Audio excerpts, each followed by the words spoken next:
Ретка можност за граѓаните започнувајќи од денес до четврток, славејќи го македонскиот филм бесплатно да ги погледнат. Филмските остварувања што била реализирани во текот на изминатата година била поддржани од Агенцијата за филм. Во долгометражната филмска програма се филмот преекспонирано во режија на Елеонора Венинова, домаќинство за почетници на режисерот Горан Столевски и филмот Лена и Владимир на режисерот Игор Алексов.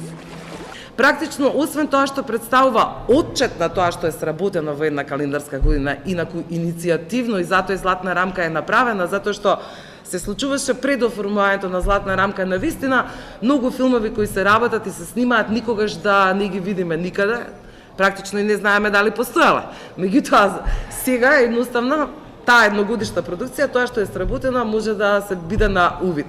Освен што е на увид на граѓаните пред се, а тоа е на увид на филмската критика. Добро е што ќе може да се погледне годишната продукција од Македонија. Значи, кратките филмови на нашите режисери, долгометражните филмови, имаме 3 долгометражни филма, би било добро секој што не е имал можност да ги види да ги погледне, и документарната програма која секогаш интересна. Македонските документарци имаат една интересна своја традиција. Да се видат што повеќе македонските филмови, бидејќи знаеме дека кинокултурата кај нас и воопшто киномрежата е по многу лоша ситуација. Македонските филмови, долгометражните, ајде и одат некако, меѓутоа она што е краток филм, документарен филм и така натаму, тоа е нешто што едноставно луѓето освен на премиера немаат прилика кај да го видат.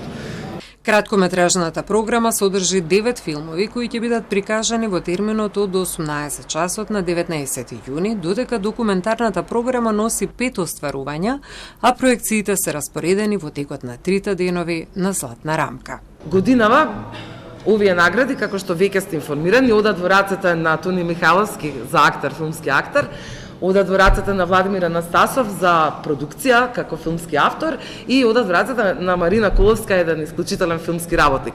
Мене особено ми е драго, ќе повторам, третиот сегмент на Златна рамка е тој што треба да им одаде почит на филмските работници, на ова здружение на граѓани кое постои повеќе од 70 години, кое е посветено работи на таа мала кинематографија, но толку многу значајна и натаму најголем амбасадор на нашата култура.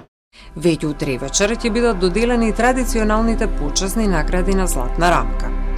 Социјалната програма Фокус, намената за публиката која од најразлични социјални ограничувања не може да го посети киното Фросина, годинава ќе се одржи на 20 јуни во домот за стари лица Мајка Тереза. Да се вика тоа на изложбата?